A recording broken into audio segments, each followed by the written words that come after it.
4th episode of the Meeple Society, a podcast about board games hosted by two longtime role players turned avid board gamers. My name is Katie. I'm Greg. On this episode, we are finally in full video. And I say that hoping that nothing goes wrong and I have to delete the video and only upload the audio. Beyond that, we are going to talk about some games we played this week, including some that took us back to the early days of our collection. We are talking trains and some stations with a dash of trails and a sprinkle of secret adventure. And we are going to top it off with our first look at Biome, a tableau builder that has us competing to build the most diverse biome. But first. So, if you are watching us on Spotify or YouTube, hello, welcome to the Meeple Society podcast studio. If you've seen any of our videos, you've kind of seen this room before. We do the Hero Quest game in here. We did live it was stuff on our live 24-hour 24-hour live. Yes. Marathon has been in here, but again, it was Heroescape. Yeah. We've gotten some reviews have been done in here. We did a top 10s. A couple of top 10s have been done in here. One of the top 10s 10s. had a different wall backing. We decided we didn't like it, so you came up with that design. Yep. But yeah, so welcome to the studio. Yes. I backed another Kickstarter. Oh, well, I'm sorry. A Game Found project. Okay. And you let me. I did. Because you liked it. I did. Well, it's been a while since we've backed anything. Yeah. Well, and, I've got two backings. You only have one now. Recent, since we said we weren't going to back anything for a minute. Because you just did the Dice Tower. I did just support the Dice Tower. Which is normal. We normally do it anyway. Yeah. But I backed the new Vital Lacerda game, The Great Library. Okay. That's right. I forgot all about that. And then now I've just backed the game called Tintura is the way they pronounce it. Yeah, that's why everybody's been pronouncing it that I've heard is Tintura. Okay. If you type Tintura into the translator, they think you're saying it wrong because they take the C out and put an E on the end of it. I'm like going, you're not helping with this pronunciation, right? No. But I'm not exactly sure what the meaning of Tintura is. I don't know. I meant to look that up before we came on. But this is a game of you are a pharmacist and you are going to be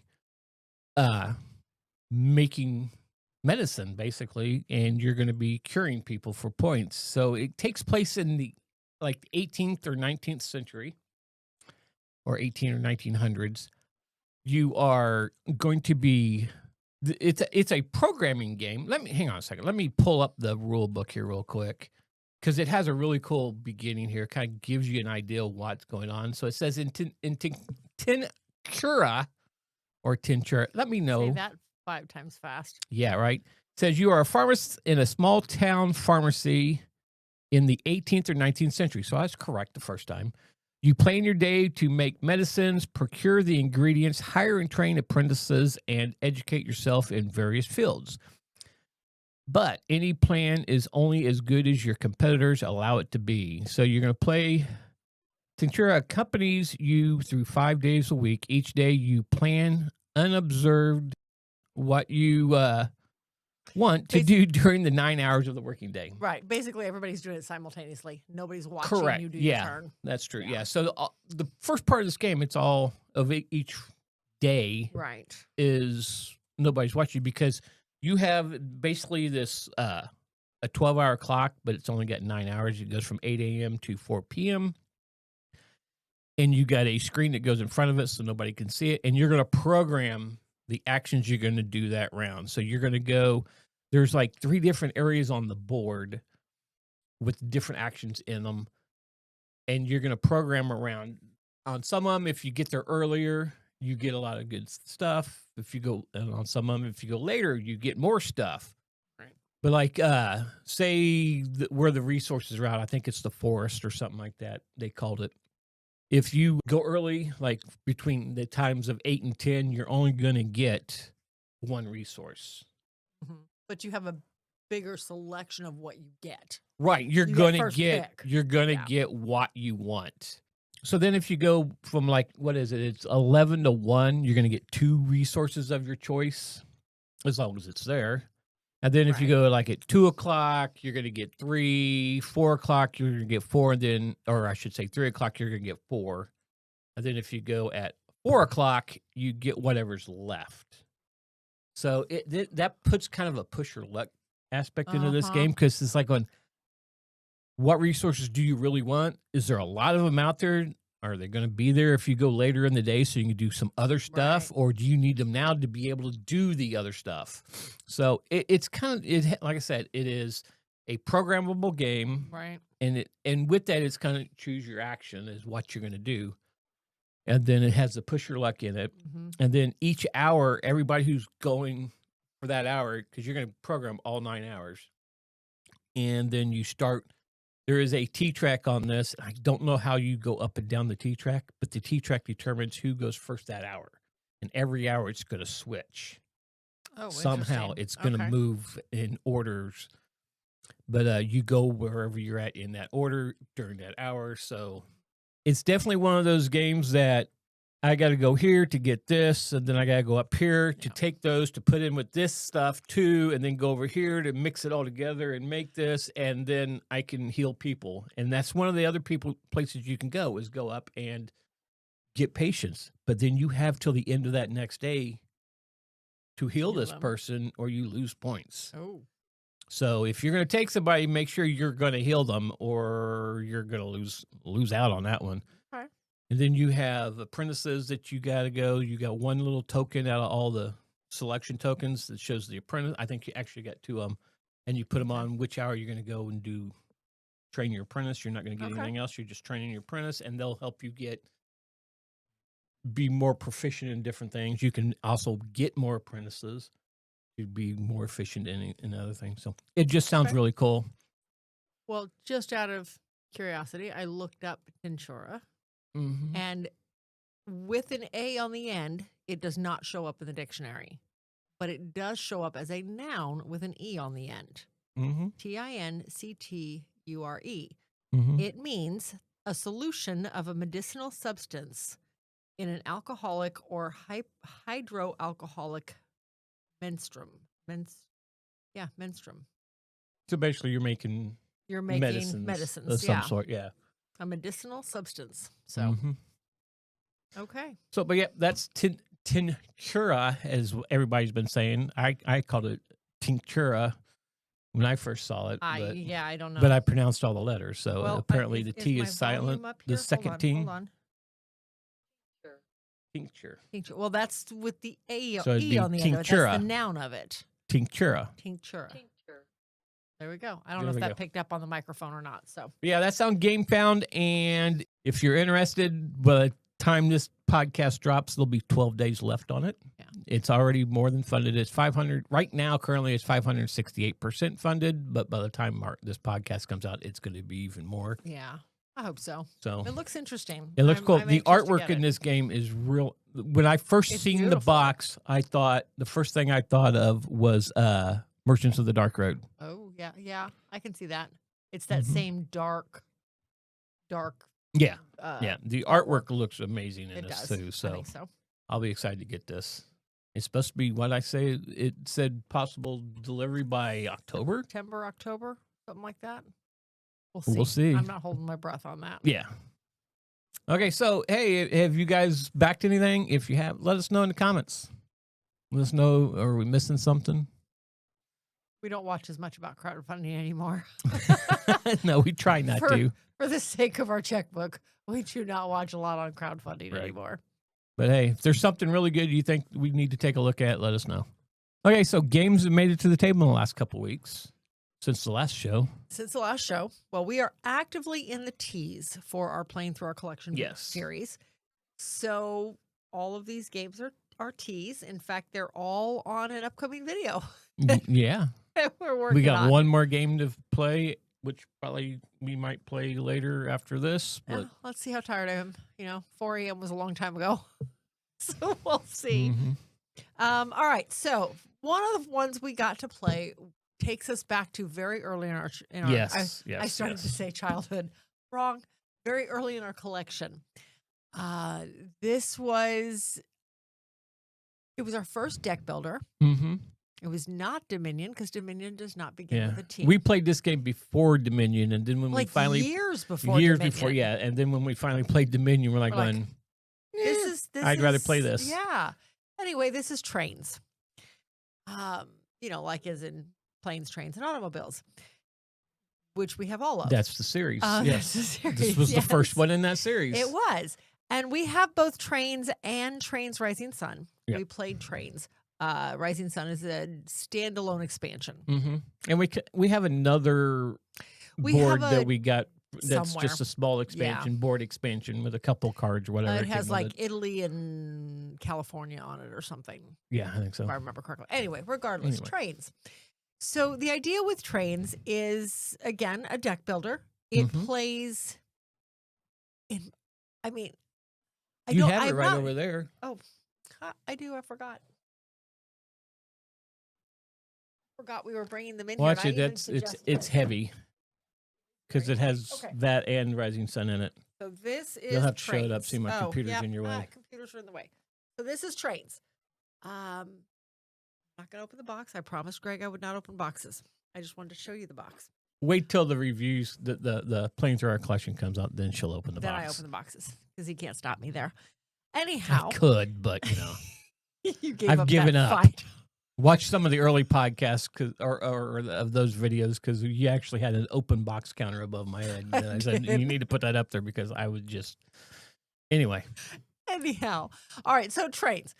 This is, in my thought, I want to say it's exactly like Dominion. It is. Don't get me wrong. I know Dominion came out first. It's a lot like Dominion. I feel like any deck builder, you have your starting hand. You have all of your basics. You have your energy. You have your lay rail cards. You have your build station cards. You have your base 10 cards. You have your basic trains, which is what you buy, which gives you the money. That's right. The basic trains is what the gives points you the money to buy the new cards. Right. Yep.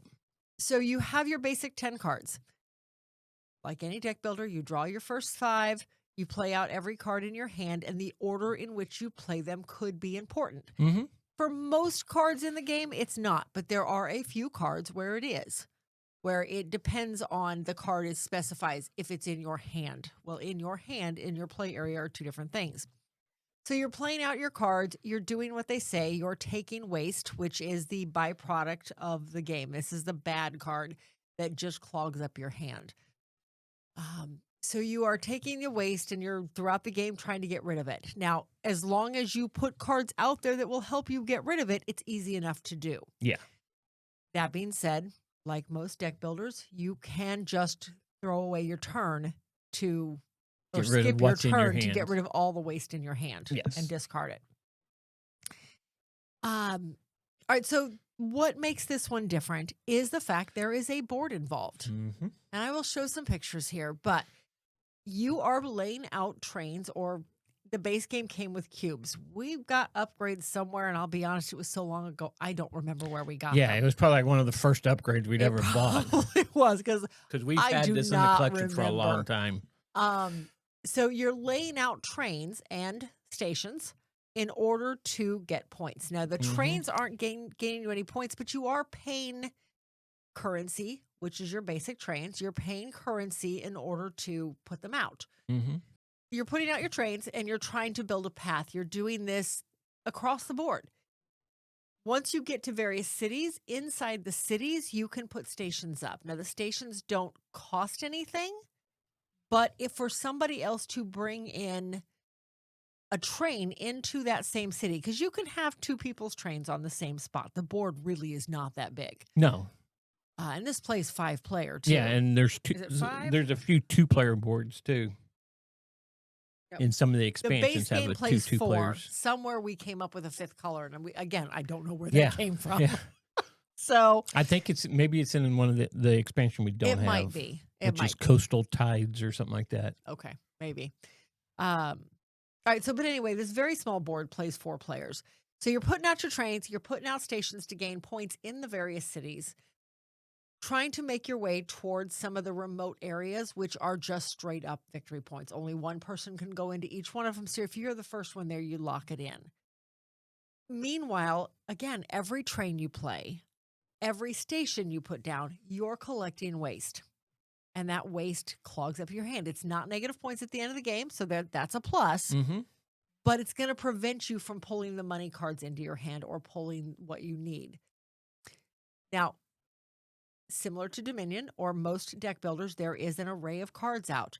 This one comes with a lot of cards. I will, I'll show you some pictures here, but this comes with a ton of cards that you can randomize into the game. It actually comes with randomizers. Yeah, it comes with randomizers. So you randomize these cards into the game, and it, depending on what cards are there, depends on how your game is going to flow. There are some cards that are more take that style. There are some cards that will let you put a card back on the top of your deck. There are cards that will let you take waste out of your discard pile or out of your hand and discard them all together and get them out of your deck. There are cards that give you more. They're better trains, basically, bullet trains and higher trains that give you more points and give you more spending money. And then there are the buildings, some of the actual infrastructure to your cities. They don't do anything. They don't do anything. All they do is clog up your hand. But toward the end of the game, they're going to start building points. Mm-hmm. These cards are worth anywhere from, I think, 3 to 7 points. I think the first one's like the apartments is 1 point. Maybe it's 1, 2, and 5. I don't 5, remember. something like that. Each one of them is worth a number of points, though, and you want those in your hand at the end of the game. Those could be game breakers at the end of the game if you're not careful. So when you see that game is coming to a close, which basically is when somebody runs out of trains, or 4 of the card piles is empty. Yeah, I think it's 4 of the when the 4 piles card are piles are empty, game's over, or when somebody runs out of trains, whichever comes first. With us, it's usually the trains. Yeah, I have always really enjoyed this game. Yeah. And we have not played it in forever. It's probably been 5 years since we played it. But man, I loved it. I forgot how good it is, how much I really enjoy this. And it don't get me wrong, we had Dominion for a while too. We have since gotten rid of it because we never played it. And if I'm going to pull out a deck builder, I'm going to pull out this one or summer camp. One of the two. Depends on if I'm teaching somebody something, you know? I do like I said, Dominion was fine. It was a fine fine. game. I think having played this one first, tainted Dominion for Dominion, us. yeah, because like I said, it's that board that's out there. I mean, because you've got different terrains you're going to go over, right? When you're putting out trains, so you may have a lay rail to put out a train. Yep, and then it's like, well, this is going to cost 2 to go into the forest area, so you got to add a coin. So you got to have a coin to be able to put on it from one of your trains that you're thinking about buying a card with, or to go over the river. The rivers, I think, cost 1 to go over. The forest cost 2, and the plains is 0. And the plains you just have were to 0. do a lay track. The cities were 1 plus however many other people were in the city. How many stations were in the city? Yes. Not even the number of trains. How many stations had been put in. And you can put, as the person in the city, you can put more stations in there. You don't have to just be 1. And each of the cities identifies how many stations it'll take. Where you put buildings. No, yeah. Yeah, no, stations. No, that's right. Stations, it is stations. Okay. I was thinking it was buildings for some reason. Yeah. Because the cities show buildings, though. Right. And that identifies how many stations they can take. It's really cool.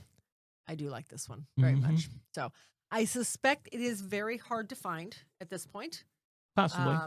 But yeah, absolutely love it. Recommended if you can find it. I'll put that down so you can actually see the box. Oh, no. Here. What am I going to do?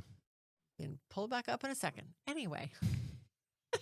But that is, like I said, that is Trains by Hisashi Hayashi. Hey, thank you. I knew the name, but my brain was not going there. Hisashi Hayashi. Yes.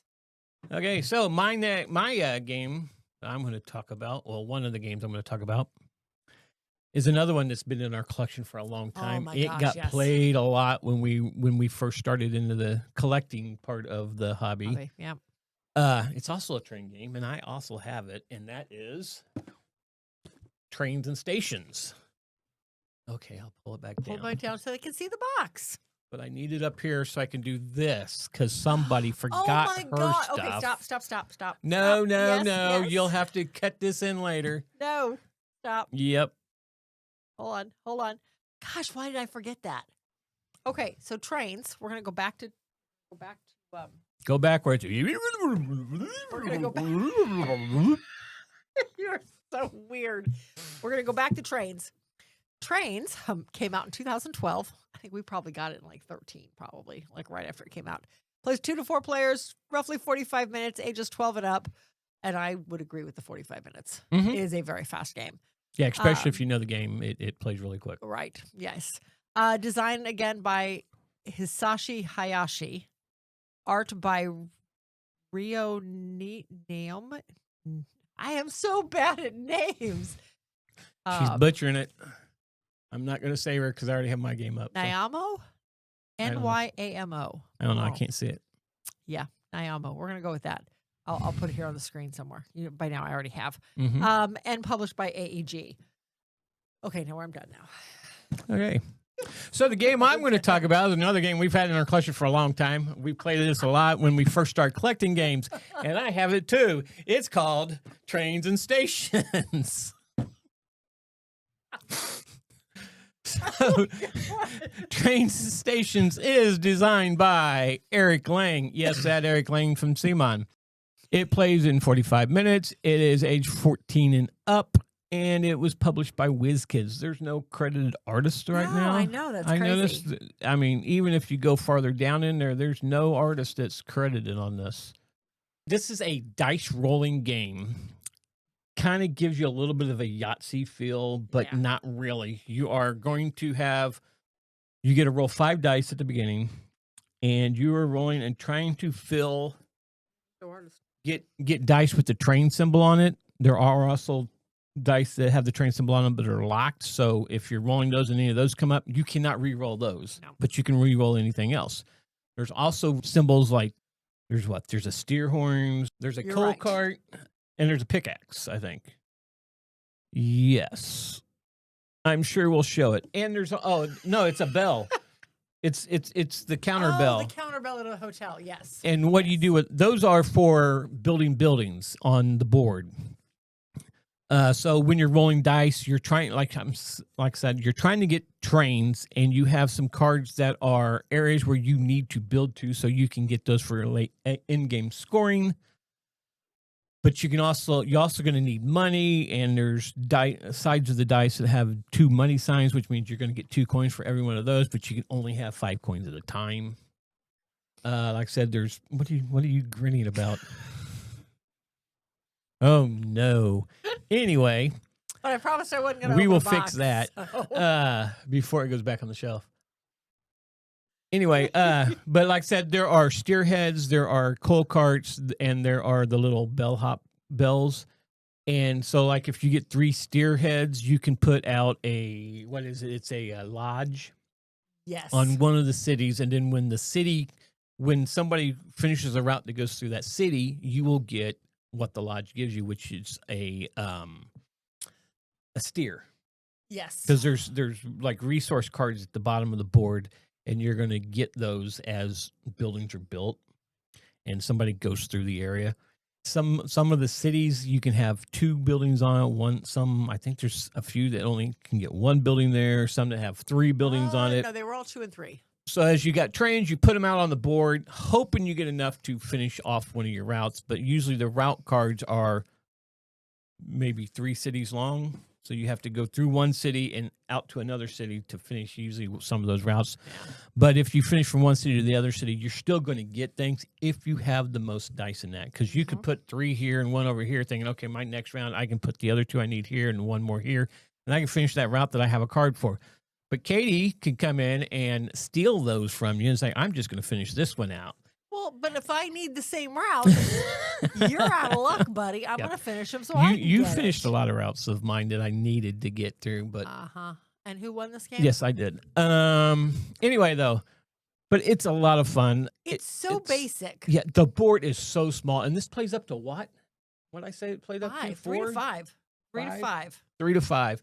We did actually go online. We found a 2-player variant, and it's basically you're just taking out some of the resource cards and a couple of cities. You just block off a couple of cities that you can't go to. There's the board right there. At the bottom of the board, you could see where the victory point cards that you're going to collect throughout the game, and then the resource cards, and then this is where you go and get your city cards. And in each city at the bottom, it kind of shows you if you connect the city to that area, what you're going to get when you go there. But Boston gives you nothing. But the other ones, they may give you an extra dice, so you'll get a white dice to roll that turn. But as soon as you use it, you either put it out on the board or it goes away if you don't use it up. You can save some dice. So, like, say you ended up with 2 extra dice that you couldn't use and didn't match anything, you can save them for the next round, and they become part of your 5 dice. The extra dice is extra dice. So at one point you could have 2 white dice, and so now you can roll 7 dice if you wanted to. But it's a lot of fun. I mean, it is so easy to play, so easy to learn. Some of the rules are a little ambiguous. I felt like we had to keep rereading them and go through examples of how, in order to understand exactly what they meant. Who got what. So people are going to get points for however many cities the route is connected to. What was considered a completed route was what, you know? Yeah, because there are some routes that kind of start going across to another city, but halfway through they have a branch off that goes down to another city. So you could build that part. Yeah. Or you could have connected all 3 of them together. So now that's 3 cities that's connected without breaking it up for another city. Right. But if you went across one city and then your route continued across from that city to another city, that's 2 different routes, and you're going to score them separately. Right. And you decide which way you go and score each one individually. But yeah, it was a little ambiguous on some of it, so we had to go through examples to figure out exactly what they meant. But the whole money part it kind of hemmed me in a little while there, but I finally got going with that because I kept going, I need more money. Because for each time you re-roll your dice, you have to pay a coin. Yes. You can re-roll as often as you want. Yeah, as long as you have coins to re-roll, you can re-roll. Right. So the first roll is free, but anything after that is going to cost you a coin for every time you re-roll. And you can re-roll as many dice as you want. Yeah. So, yeah, that is Trains and Station. This is another one. It may be hard to find, but I was thinking on one of our trips, we were in a game store and we actually seen that on a shelf someplace. I think you're right. So you probably really got to look for it. You might be able to find it out there still. 2013. Mm-hmm. So yeah, this came out right when we started playing. Yep. But yeah, let me look real quick here. So, okay. So Noble Knights has it for $9, but Noble Knights is going to be used. Amazon has it for $35. Wow. Mm-hmm. That's actually not that bad. Well, so it's still out there, so you can get it if it's something that you might think you like. Gosh, should I go back and look and see if Trains is available? It's actually Noble Knights. It says Noble Knights has it for $65. For how much? 65. 65. Wow. Yes. So the next one that we got a chance to play is not a train game. This is a roll and write that I picked up at our local game store. Well, we're standing in line. We were standing in line to buy something else. It was an impulse buy. It was an impulse buy, but it has become one of my favorite roll and writes. Actually, it's a flip and write. A flip and write, yes. And that is Trails of Tucana. I'll put it right there, right in front of your computer. Aha. Anyway, Trails of Tucana came out in 2019. Plays 1 to 8 players, roughly 15 minutes. Depends on the side of the board you use. Yes. I'll come back to that. Ages 8 and up. Designed by Christian Amundsen Otsby and Elif Svensson. Artist is listed as, oh my gosh, stop laughing at me. Artist is listed as Germond Bon, probably. Published by Oporta Games. You positive? Yes. Okay. I'm going to go with that. So she butchered everybody's name, probably. We are sorry if you're listening. We did. Anyway. All right. So Trails of Tucana, flip and write game. Everybody has a board, and there are 2 sides to each map. So you can choose which side you're going to use. There is the Island Petite, which is basically you play 2 rounds. It's a smaller island. And then the Grande Island, which is you play 3 rounds, slightly larger island. At the start of the game, 1 card is pulled out. There is a setup card, and there's a whole deck of them. So it's going to change every game. You pull out this setup card, and this setup card basically is just giving you a bunch of letters around the islands that you are going to put on all of your ports. The catch is, though, each player starts in a different location on the island. So maybe I'm going to start at the very top of the island. The player next to me is going to start 1 port over, and the next player is going to start 1 more port over. And everybody else is going to do the same thing so that their ports are all in different locations on the island. And that's going to come into play when you have to start connecting ports, because those are bonus cards, is to connect the ports together. Each lettered port has 2 sections. So port A may be here, but port A is also over here. And one of my goals is to connect the 2 together. So how that happens, this is, again, it's a flip and right. So there is a deck of cards, a deck of terrain cards. And in that deck, there is a number of different terrains. There's rock, there's water, there's forests, and there's plains or deserts. And then there are 2 cards that are multi, they're wild. All 4 terrains are represented. Each turn, whoever's going to be in charge of the cards, is flipping over 2 cards. Everybody's looking at their board and choosing 1 location on their board where they can connect those 2 pieces of landscape. So I may need to connect rock to desert. So I'm going to pick which one is advantageous to me, and I'm going to draw a line between those 2, from the center to the center, between those 2 spots. And then we flip 2 more cards, and now I have to connect forest with forest. Okay, so I'll find a spot that's advantageous to me. Now, mind you, all over the island, there are various symbols. On the smaller one, I want to say on Isla Petite, there's only 2 of each symbol. On Isla Grande, there's 3 of each symbol. And as you are connecting them, as you are connecting them to ports, the goal is to get them connected to ports or to each other, and to each other. But the main goal is to get them connected to a port. Once you connect any one of these symbols to a port, and it's all different symbols. There's a monolith, there's a water dragon, or a serpent, I guess it is. There's a toucan. Imagine toucan. that. Yeah, right. There's a toucan. There's what looks like a teddy bear, but I know it's not. That's not what it is. It's something weird. And then there's, like you said, there's a book. It's probably a statue or something. I don't know. But anyway, there's 5 different symbols up there. As you're connecting each one, you're circling it on you're going to look, aren't you? I'm going to try and see if it tells us what it is. Oh, okay. Because I've always wanted to know. What is this guy? It looks like a team mascot. Yeah, it kind of does, doesn't it? As you are connecting these to the ports, you're circling them over on the side of your board.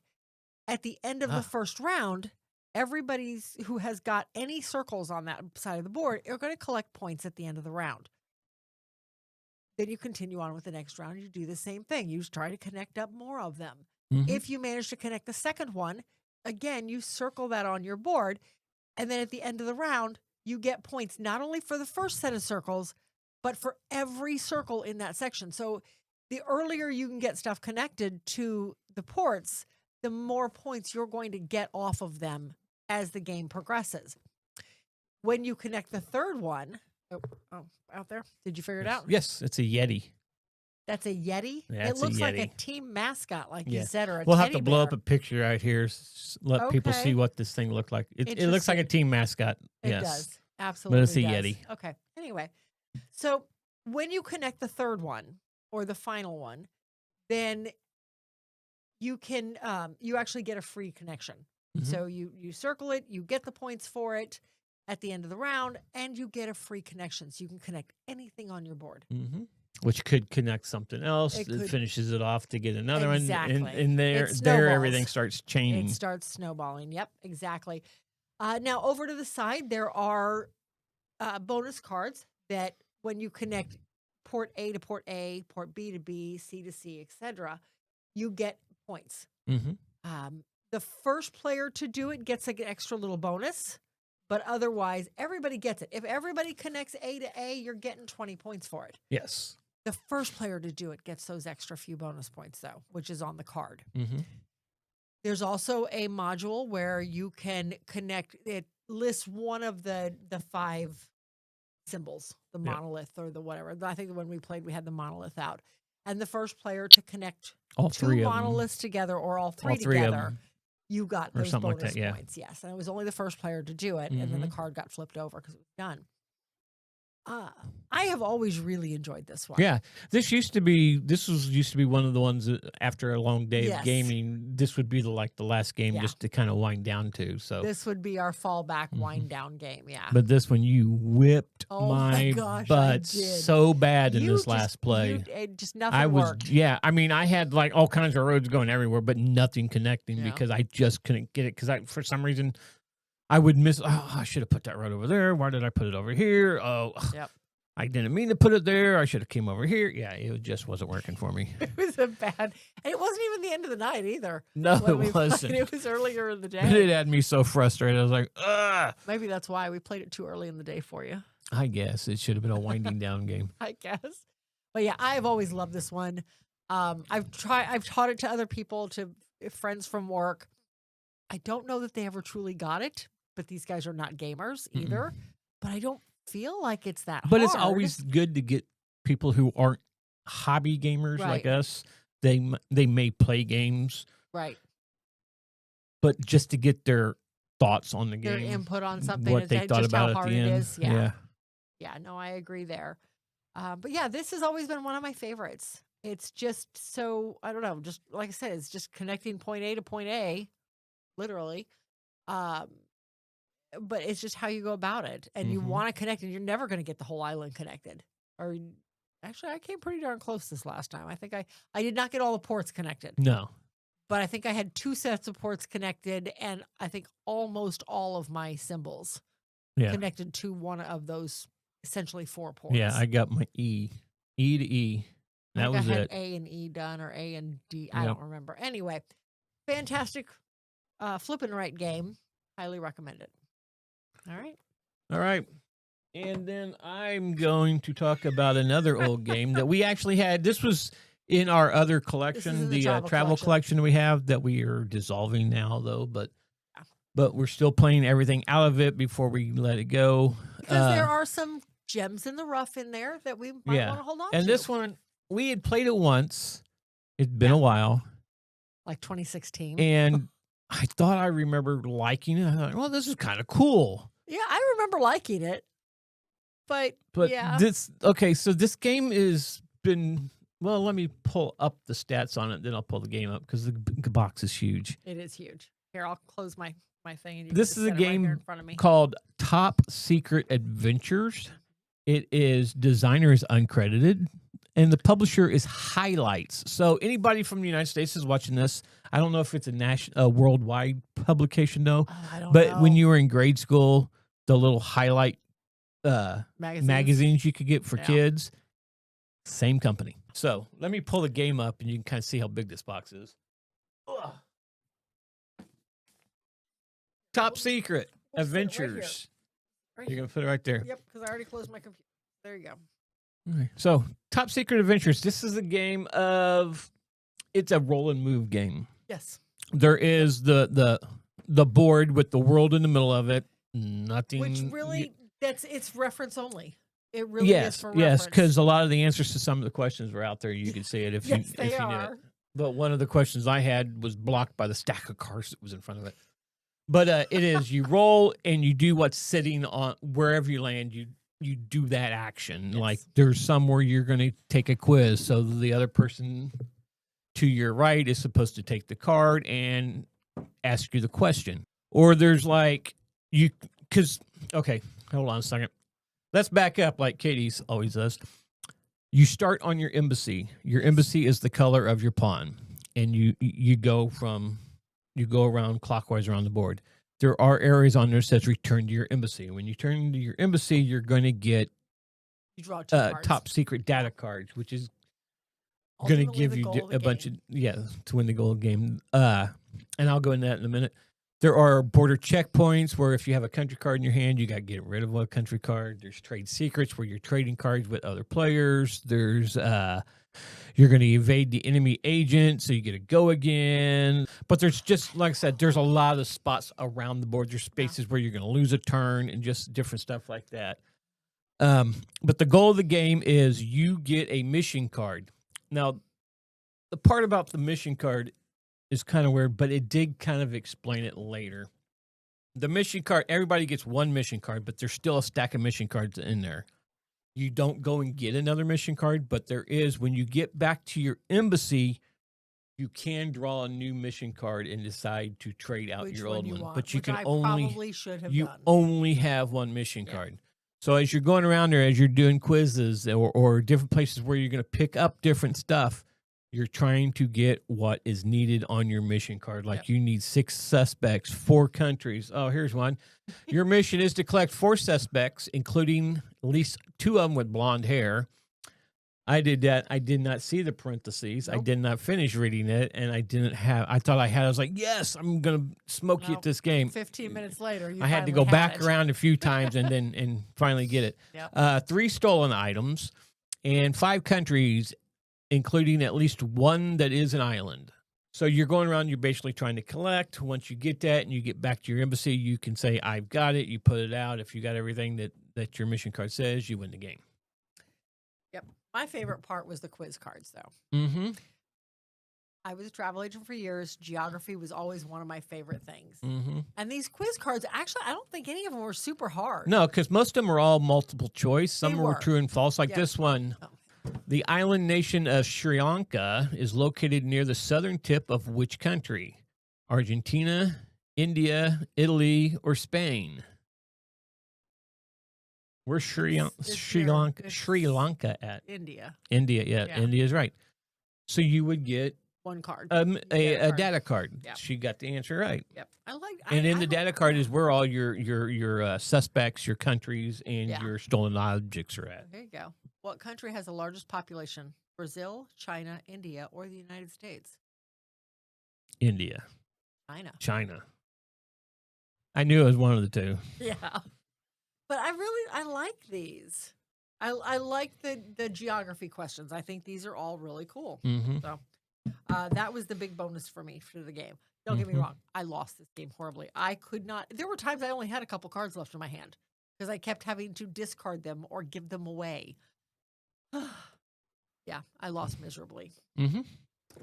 But it's also a geography game, too. It is. With the questions and everything, and I'm real good at geography. Yeah. And you're well, not I never missed a question either. No. I just never landed on them was my problem. True, yeah. You were always kidding where you had to give me something or you were losing your turn. Or you literally had 3. Your stack was literally half an inch thick at one point, and I had 3 cards. Well, also, I was getting to where I would go around half the board, and then over in the corner, I'd hit go back to your embassy. So I go back to the embassy, and now I get 2 more secret cards. Yeah. So half the game, I only made it halfway around the board before I was back at my embassy. There was only twice that I made it all the way around. And no, only once, because one of them I came around to your embassy, and then I hit go to your embassy. Yeah. So I went back to my embassy, so I would skip most of the board. Yeah. Anyway, it was fun. It was fun. Not stick around. We're not going to tell you now. You'll have to watch the video, the upcoming video, because this is on our next one, we haven't even recorded it yet. It'll be on episode 104, which is what this podcast is. No, it's pretty bad. We've done this less time than we have the podcast, and we're already catching up to our podcast number. We are. Let me think. 101. It's 103. 103. 103. Episode 103 of Playing Through Our Collection, and you can actually find out if the game stays or goes. Which will probably be about a month. And see her try and pull this board out and balance it. And it's a big board. Mm-hmm. Big board. The box is heavy. Because that board is thick. It really is. That board, yeah. This box the box is thick, too. I mean, it's a very well put together box. Yeah. So my designers were easy to say. Yeah, Eric Lang and uncredited. You picked these games, too, and you gave me I didn't look at the designers' names, though, okay? Whatever. But I figured you'd want to do trains because you liked that game, and so did I. Yeah. That's true. And then you're the one that picked up Trails of Tucana, so Okay. I figured I'd let you talk about that one too. Okay. Anyway. So,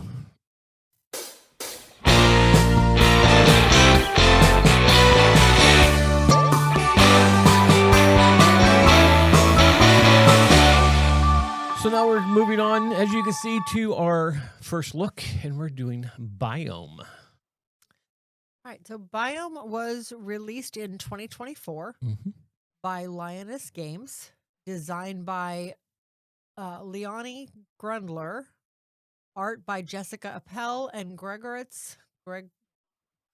Again, I'm mispronouncing this. Sorry. Gregors.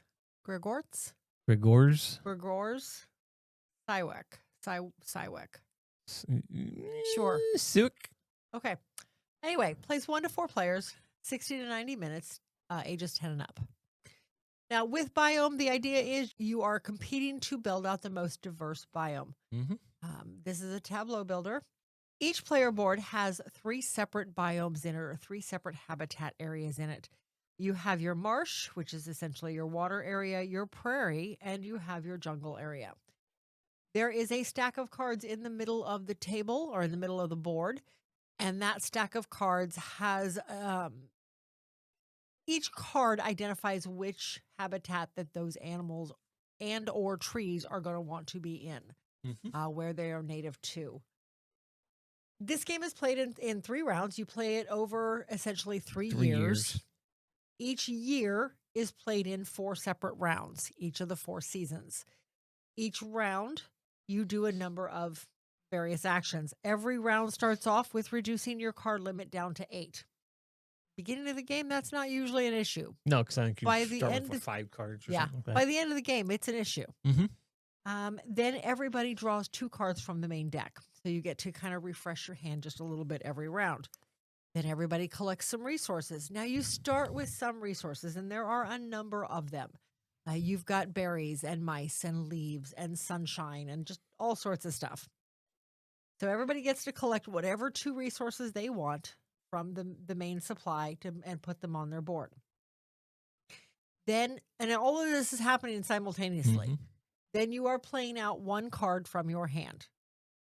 To play a card, every card has resource requirements on it. So, for example, the American alligator requires 2 fish and a berry. If you pay 2 fish and a berry, you can put the American alligator into your marsh area. Or the great horned owl requires 3 mice. You pay 3 mice, you can lay the great horned owl down into your marshy area. Your plants typically require sunshine. Now, everybody starts with a couple of cards on their board. You get 1 bird, and then the tree that bird is associated with. Yes. And those are your opening 2 cards on your board. All right, so everybody's now played their card out. Now you actually start going in turn order. And the seasonal event happens. The seasonal event, depending on the side of the board you're on. Now, we've only gotten a chance to play the regular side. We have not gotten a chance to play the advanced side. Hence why it's called a first look. But on the standard side of the board, nothing happens it starts in fall, doesn't winter. Yeah, fall and winter, nothing happens. Oh, so nothing happens in the fall, you move on. Then, now again, in turn order, everybody activates 1 card on their board. Now, every player gets a stack of cubes. You take 1 of your cubes, you activate 1 of your cards on your board, and do what that card says. The key here is, though, that every card can only be used once. So you have to be very careful with the timing of what you're going to do. There are a lot of cards that will give you just straight up resources. Take 4 mice, but everybody else gets 1 too. Maybe it says for each mammal in your biome, get a mouse and draw 1 card. There are some that say, for every snake in your biome, gain 2 victory points. Well, you're going to want to wait till you have more than just this 1 snake. You're going to want to time that for later in the game, hopefully. Give 1 point and 1 sun resource to any number of players. So you can give them to 2 separate players or 1 player directly, but then you can play a jungle card worth up to 5 points for free. Yeah. So a lot of these allowed you to play extra cards. Now, mind you, the game ends after 3 years or when one person has completely filled their biome, which is a total of, if I remember correctly, 18 cards. Yes, I think Yeah, so. I think there's And 6 there per was biome. another one too. I think it was reaching 25 Oh, points. yes, when one player reached 125, 120. 120 points. Yes, that was the third out. determination for the end of the game. Yes, you're right. Okay, so you're playing out you're activating your card. Whatever it says to do, you're timing that out, hopefully, very well. Then you start back up. Discard your cards down. Draw more cards. Collect the resources you need to hopefully play out a card after that. Then you go back to seasonal events. Again, nothing happens in the winter, so you just rinse and repeat until you get down to the spring. Now, in the spring, when you get down to the seasonal event, now all of a sudden, all of your birds that are near trees and your bunny rabbits that are near plants are going to start nesting. This game comes with these beautiful little nests, and you're taking those and putting them down on whichever animal will nest. And there are symbols on the cards that tell you which ones will do so. Not all of them do. Then you're taking either little baby bunnies or little baby chicks and putting them into the nest based on whatever animal it is that is nesting. And then you go on, you activate a card, you reduce your cards, you draw more cards, you collect resources, etc. Then you get down to summer. Now, when you get down to summer, 2 different things happen. There is the predation. Something like that. Yes. This is where the predators come out to play. There are cards out there, like the American alligator, that are predators. And during the predation phase, that alligator chooses one other player and resolves a predation roll on a nest in the marsh area of another player. Yeah. So if somebody has baby bunnies out or baby birds out, whatever the case may be, in his area, in the marsh, he can go to attack that nest and feed. What happens is you've got to roll a die. If you're able to roll over the number of plants that are in the marsh of your opponent, then you attack the nest and you take 2 of the babies out of that nest. You get victory points for doing so. You get 2 victory points per? I think you get 1 per when you feed, okay, when you do the predator phase. But as soon as that's over, now once everybody's done their predator phase, now everybody can feed the babies that are left. If you're able to feed the babies, you feed them 1 resource of whatever mom eats. So if you laid down a bird that required 2 leaves to put out, then you have to pay them a leaf. You have to give them leaves to eat, or berries, or mice, or whatever the case may be. So for every baby you're able to feed, you get 2 points. And then all the nests come back off the board. They'll come back in the spring next year. And then you continue on. You activate your cards, and then you end the year. Now, the year phase moves. You go back up to winter phase or to fall again, and you start all over again for the new year.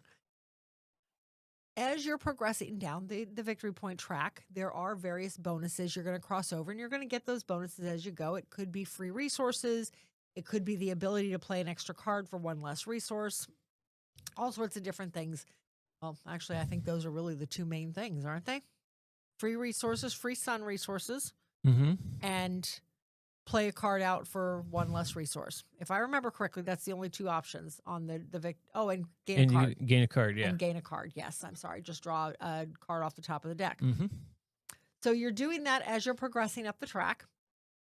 Additionally, on the side of the board, there are 4 different achievements that are out there that you can work towards during the game. And then once you've achieved it, the first person who achieves it puts 1 of their cubes on the 10-point symbol. The next person who manages to achieve it gets 6 points, then 4, then 2. And these are all different things. There's one that, at least on the base side of the board, is always there. 5 unique plants and 5 unique animals. 5 or more unique animals. Then all the rest of them are cards, and they're completely random. Could be having a diverse habitat with 6 of the 7 different types of plants and animals that are out there. There are 3 different types of plants. Now, mind you, I've never seen a repeat on the cards in theirs. There's a lot of cards in here, but there are 3 different classifications of plants. There's our trees and grasses and stuff like that, and flowers. I think trees, grasses, and flowers are the big ones. And then there are 4 different classifications of animals. You've got your mammals, you've got your birds, reptiles, and then miscellaneous, identified with a butterfly of all things.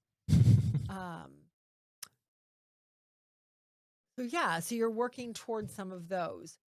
Yeah, I think that's about it. I think that's a very brief overview, but overview of the rules. So that's kind of how you play the game. Yeah. Like I said, we've only played this once. We are actually going to do a video review because this is new to our collection. And as we stated in the last episode of Playing Through Our Collection, we were not going to do any more backup videos as new games come into our collection. We are going to actually do reviews on them, separate videos for the full-on review. And it's funny because I'll tell you how we got this. During that video, I flat out said we weren't buying anything new probably till birthdays, if then, which isn't till like April, May timeframe. So we had a little while. The day after we recorded, I went to Ladies' Night, which I do a lot. We've talked about Ladies' Night many a time, and I won the raffle. And it was this. And signed by the designer and everything. It is. It's signed by the designer. I just thought it was funny that as soon as I declared no more new games, we're not going to do a review anytime soon because I'm not going to buy games. Thanks, Miranda. She brought Miranda the raffle tickets. I did. That's what's funny. Miranda had no raffle tickets, but she brought raffle tickets so they could do the raffle, and then you won. Normally when we do the raffle, though, she just goes around. She goes, you're 1, you're 2, you're 3, you're 4, and she just numbers everybody and then draws a number out of the hat. And that you just got to remember, it's kind of honor system as to who was that number. This time we actually had tickets. But yeah, I just thought it was funny that the day after I declared no more videos or no more games from the collection for at least 4 months, and I come home the next night with a brand new game. So, yeah, I was still in there. I think I was cleaning up from a solo because Friday nights once a month is Ladies' Night solo night. So I don't remember what I was soloing now. I think I even talked about it on the last podcast, and I don't remember what it was called now. It was. I can picture it. I can picture. Rewind the last podcast and let me know what it was. Yeah. It has the animal on the weasel on the front. It was. Oh no! Oh yeah! It was Forges of Ravenshire. I soloed. Anyway. Right. Away from that, back to Biome. Yes. Biome, a lot of people said they were comparing it to Wingspan. And I can see the comparison. Because you have zones where you're putting things. Yes. And there's resources. There's lots of resources in here. And but you're not going back to and not getting all the rewards from the card. You only get one reward on the card, though. It is. I can see where the comparison is there. I can see why people are comparing it to Wingspan. It is nothing like Wingspan. I did think on one of the cards, you hit on one of them, the rubber tree plant. Yeah. Rubber tree. It has where it says, give them a point and a sun, and then you get to play a jungle card for up to 5 for free.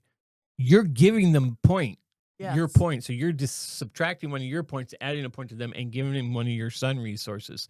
It's not coming from the bank. It's coming off of your board. Now, there are cards out there that everybody gets this. Yes. You don't have to pay them that. Right. When it says when everybody gets it or they receive, they get it from the bank. Right. There's different.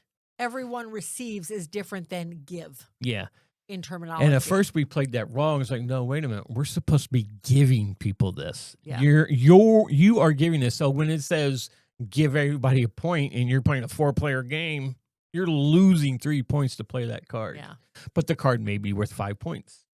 So and it may work with one of your trees to get a nest out there. You're netting 2 points for it when you play the card. Yeah. There's some serious decisions on what you're playing because by the middle of the game, you end up with a handful of cards. Yes. And Now you can trade in resource Yes. 2 resources or in cards or resources. You Yes. can trade in 2 for one resource. Right. 2 for 1. Right. So you can trade in 2 cards to get that sun. And you it need, even or- reminds you at the bottom of the board, in Mhm. the bottom corner of the board, it even says that it's 2 for 1. Of course, the picture we have up on our monitor doesn't show that. Oh, actually, I think it's at the top of the board, isn't it? Let's go to the top of the I board. don't- Yep, right there it is, there. right there at the top of your player board. It actually has Yeah. exchange And the anytime, card and it is right shows there in all the of them in the picture. cards. In the, Yeah, we missed and that we did somehow. not do that because every No. round at the beginning, if you have more than 8 cards, you got to show. You got to get rid of them. Yeah, and my problem was just like going, oh, I want to get that card out. I want to get that card out. I did not want to lose the cards I had, Right. but I was going to have to. So I was like, okay, which one's going to give me the most points or do something I really need? Because this game, you had no trouble getting resources. No, at the beginning, I did not. Toward the end, I was starting to have some trouble with it. I struggled getting Yeah. resources through the entire game, and I don't know why, because I was playing the same game, and Yeah. I don't know. it was just I think not coming out the way I needed early it to on, be. I had a lot of cards out that gave me resources. Mm-hmm. And I activated all of those early. And I think that's why I had so much trouble at the end, is because I had activated all of them early. Well, you were so far ahead anyway. So. I was. Yes. This was a pretty butt kicking big- here, too. It really was. Yes. Yeah. And this is the same day we played Trails of Tucana, too. So you whipped Was my butt it? twice Okay. that day. Really I bad. don't remember. Well, turnabout's fair play. Just Yeah. saying. And the fact, too, that each card has its own power. Yes. And you can only play it once. So you have cubes of your color, and you're going to put your cube on that card so you can't play that card anymore. Right. I almost want, because sometimes I was like, oh, I want to play that card, and I did not put that cube on where the power's at. I put it on the picture, and Yeah. sometimes I forget the cube's there. And I was like, I'm playing that one when it comes back around. Then I'll go to do it. It's like, it has a cube on it. Okay, let me back up. Which one can I play now? Oh, well, that one does me no good. Absolutely no good, because this is going to give me mice for every mammal or something I had in my tableau, and I had no mammals. And I'm like going, it's going to give me nothing, but it's the only one I have left to play. So I wasn't looking at the powers on my card When you were to laying see them down. what they were going to do later and making sure I had what I needed to Right. be able to make those worthwhile. And I think that was my error there, that why I was having so much trouble getting what I See, needed. I was looking at what the powers were and playing it based on the powers. No, Now, there were a lot I played based on the card because I wanted that bird next to that tree, yeah. that type of thing. But Yeah. for the most part, I was looking I at think the I was powers. playing it for how many babies they were going to give me and the points on the Well, card. Yes, I would. By the end of the game, I was totally looking at points. Not looking at the powers at all. I wasn't looking at babies so much because, yes, the babies are good because they Mhm. do give you points if you can feed them. That's the key. You've got to be able to feed those babies, or you don't Mhm. get the points for them. Yeah, yeah.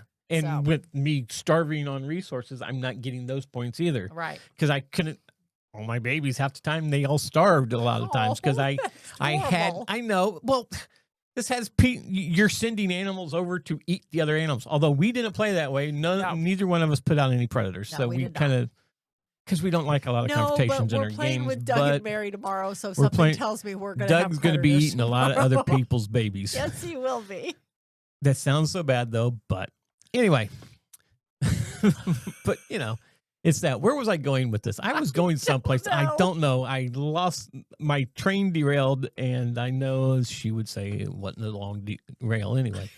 But I was going with this someplace, and now I got off on eating babies. I don't know. Anyway, back to the game. Yeah. Anyway, I remember now what I was going to talk about. Okay. There are cards in here that allows you to change Oh, the biome yes. of different areas. Like, so you have this card that can change a jungle into a prairie. So now you could take cards that were in your jungle and move, and them move it over to the prairie. So you have more room in the jungle in case you Or have a bunch of jungle vice cards. versa. It's either way, I Yeah. think it was. Is it okay. Wherever you place the card, it changes it's it changing to it to something what else. was beside it. So if I had the one that had jungle prairie and I put it in the jungle, so now I have an extra spot for my prairie over there. Right. So I could put a prairie animal in the jungle in case I needed that extra room. Yeah. Or you had a tree there and you had 3 prairie birds. Mm-hmm. You could actually have 3 birds around that tree, but most of your trees should only hold 2 nests. So it was one of those though. But yeah, and then the predators, you could only attack the babies in their biome that they came from, which was interesting. Okay, so something I think I mentioned, I think I remember saying this. I know, I've been I would rambling. come back to the nests. It does come with little straw nests, like 16 of them, and they are very cute.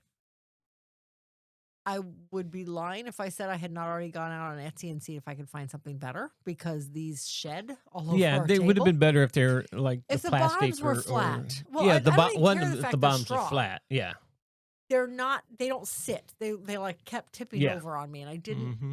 I didn't care for that, but I get why they're there. Yeah, they're cute. It's kind of one of those novelty It's things a novelty of it. thing. Yeah, I think it so would have been too. better if it could have been cool if it was just a token that looked like a nest or a plastic piece or a wooden piece that was kind of woven like it was a nest or something. I get to make it look really real and dramatic. I just didn't like the fact that they weren't flat on the bottom, so they kept tipping over. And I didn't like the fact they started shedding all over the game. Yeah, table. At the end of the game, we had to get the vacuum out on the game table to and vacuum off the game they were mat. new. I don't know, because it was the first time we'd opened them. But I do love all the wooden components. That all of the resources are nice, really good. They're wooden tiny. Components. They are small. They're hard to pick up because a lot of they're really thin and tiny too. People, I have no nails. I also like, and I'm going to go ahead and open this for this reason. I like the storage solution that came in this. The storage solution is all the paper trays.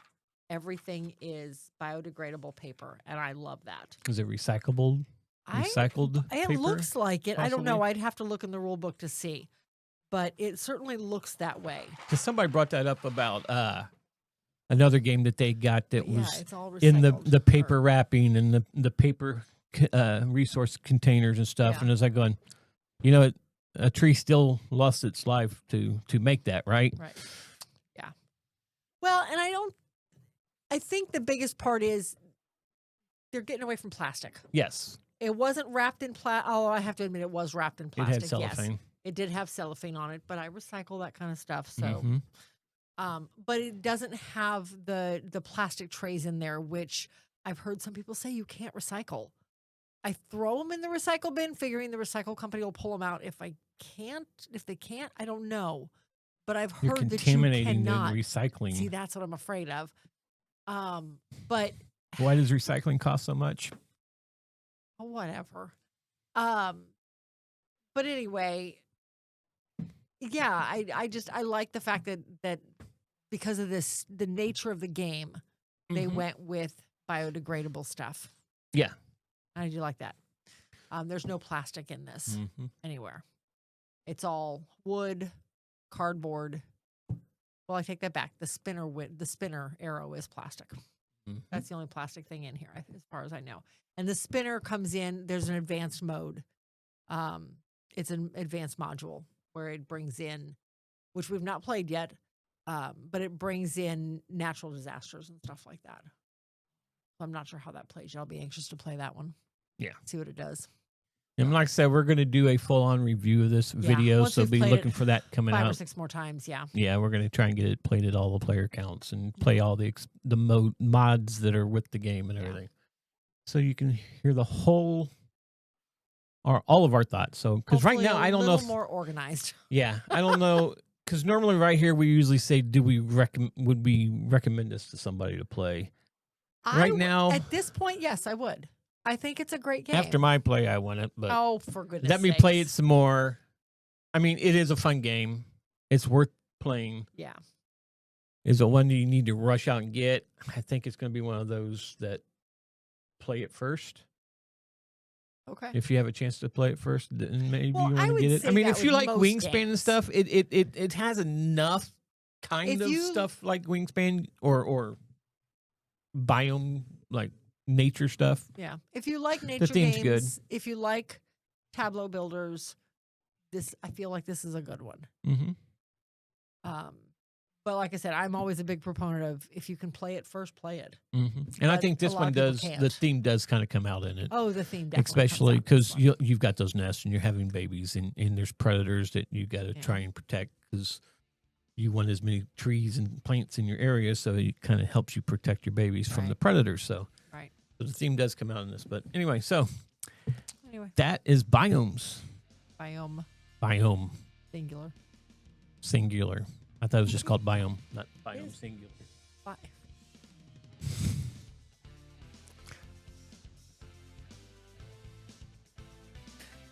I saw Oh my that. goodness. Now I got to deal with you doing that on this show too. She had the box Holy on crap. backwards or upside down or It was sideways or sideways.